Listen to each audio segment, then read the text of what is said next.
conclusion du 3e sommet extraordinaire de la conférence des chefs d'État de la CEDEAO, tenue le 7 novembre 2021, s'avère un ultimatum vis-à-vis de l'État malien, traduit par le gel des avoirs et une interdiction de voyager. Néanmoins, cela semble un non-événement pour certaines populations.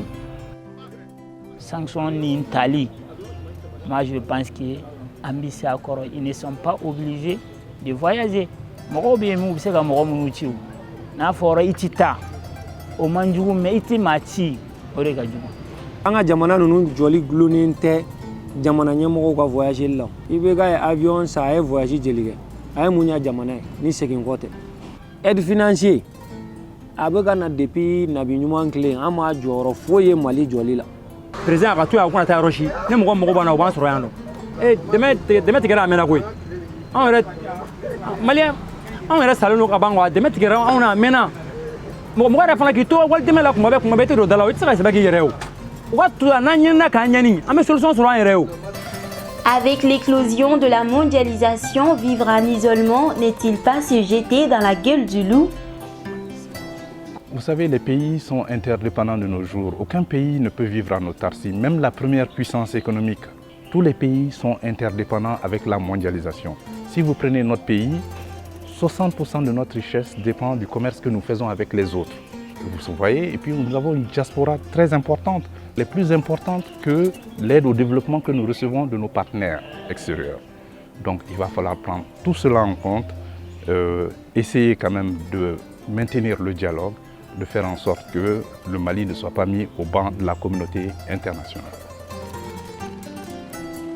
Au lendemain de la résolution de la CEDEAO, les autorités semblent comprendre la gravité de la situation. Le dialogue est désormais ouvert, selon le communiqué du gouvernement malien. Ça ne concerne que les dirigeants, donc les populations ont été épargnées. Les sanctions sont d'ordre politique, mais elles pourraient être aussi économiques, financières et commerciales. S'il n'y a pas d'accord, si le statu quo est maintenu, s'il n'y a pas de progrès, en l'occurrence un programme détaillé qui va conduire à la tenue des élections dans un délai de temps assez court, je pense que les sanctions seront renforcées. Si ka fɔ ye damu de o si ka fɔ a daminɛna an de fɛ yan o kulukan fuga Sunjata y'i sigi de kɛ koyi a ye bɛɛ de wele n'i ma sigi ka kuma ni mɔgɔ i t'a fɛla dɔn. Bon, ne kɔni o kɔni o bɛ fɛ ka gouvernement ka faiblesse de jira k'a ka dɛsɛ jira quoi. Gouvernement o bɛ ka c'est comme olu wulila ni élan mun ye o tila ka élan yɛrɛ relâché tuguni n'o tɛ kumakan mun b'u da fɔlɔ la ani bi u cɛ ka jan parce que u bɛ ka a bɛ komi u bɛ ka siran quoi ne bolo o kana siran quoi. La CEDEAO des États et non d'une minorité, tout semble à croire, elle aura un terrain d'entente avec les autorités maliennes sur la situation d'un Mali déjà à bout de souffle.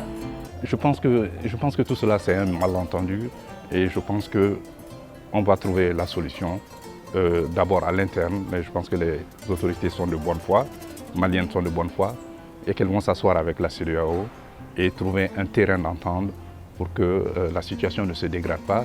Vous savez, c'est le président américain John F. Kennedy qui avait dit « Ne négocions jamais avec nos peurs, mais n'ayons jamais peur de négocier ».